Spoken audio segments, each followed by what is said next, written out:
राजस्थान और हिंदुस्तान में आने वाले महीने या 1.5 महीने के उपरांत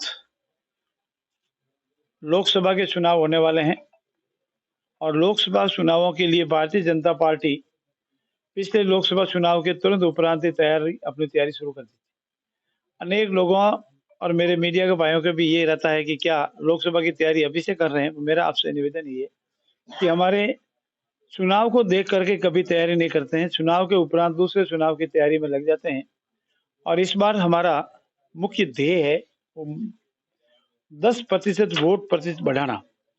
जितने भी पार्लियामेंट की सीट है उन सब में, और मैं राजस्थान के परिप्रेक्ष्य में और मारवाड़ के परिप्रेक्ष्य में आपसे निवेदन कर सकता हूं और जयपुर का प्रभारी होने के नाते भी कह सकता हूं कि हम राजस्थान की जितनी भी 25 सीटें हैं उन 25 सीटों में 10% मत जो पिछली बार हमको प्राप्त है उससे अधिक बढ़ा करके हमारे 25 के 25 प्रत्याशी लोकसभा में जाएंगे।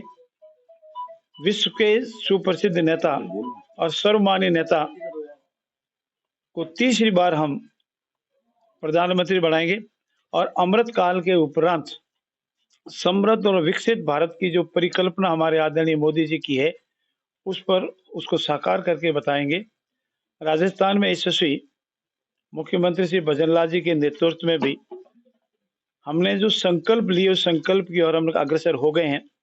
करीब 12 या 13 संकल्प हमने पूरे कर लिए हैं और यथाशीघ्र जितने भी हमारे संकल्प है वो धीरे धीरे कर सके पूरे करेंगे।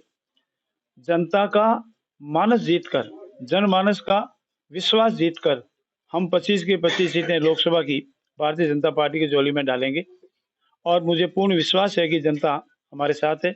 इस बार हमारा लक्ष्य भाजपा 370 पार और एनडीए 400 पार। जिस तरह से कांग्रेस का सीएम हाउस का घेराव कर रही है, परमिशन भी नहीं मिले, उनको क्या कहेंगे? देखिए, कांग्रेस के पास हताशा घेराव के सिवा और कुछ भी नहीं।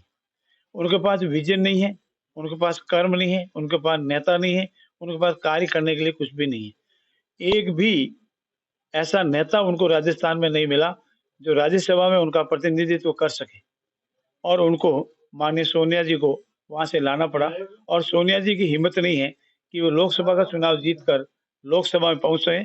इसलिए कांग्रेस का अब कोई ज्यादा वजूद नहीं है और उनके जो सर्वमान्य नेता माने जाते हैं वो 3 महीनों की छुट्टियां मनाने के लिए विदेश जाते हैं और कभी भारत जोड़ो और कभी भारत तोड़ो की यात्रा में रहते हैं।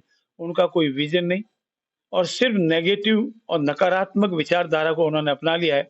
परिवारवाद के सिवाय वो बाहर नहीं निकल पा रहे हैं, इसलिए इस घेराव का कोई महत्व नहीं। सर, जिस तरह से कांग्रेस के लोग लगातार भारतीय जनता पार्टी ज्वाइन करने का सिलसिला जारी है, क्या मानते हैं विपक्ष धीरे धीरे अब कमजोर होता जा रहा है? विपक्ष को माने तो बिखर गया है। देखो, एनडी पहले बना, ममता जी ने सबसे पहले ऐलान किया कि नहीं मैं पश्चिम बंगाल अलग से चुनाव लड़ूंगी। यूपी में उन्होंने अपने प्रत्याशी घोषित कर दिए और दूसरे प्रदेशों में भी अलग अलग हो गए। पंजाब में उन्होंने कह दिया नहीं हम अलग लड़ेंगे, तो इसीलिए उनका संयुक्त मोर्चा का अस्तित्व तो खत्म हो चुका है। और कांग्रेस या दूसरा ऐसा कोई दल नहीं है जो सर्वमान्य नेता नरेंद्र मोदी जी का मुकाबला कर सके। और भारत की जनता ने, आवाम ने मोदी जी की जनता, मोदी जी के करती जो कह है उसको करने और मोदी जी की गारंटी पर विश्वास किया है और हमें पूर्ण विश्वास है कि आगामी लोकसभा के चुनाव में हम एनडीए के 400 पार सीटें जीतेंगे और इतिहास कायम करेंगे। धन्यवाद।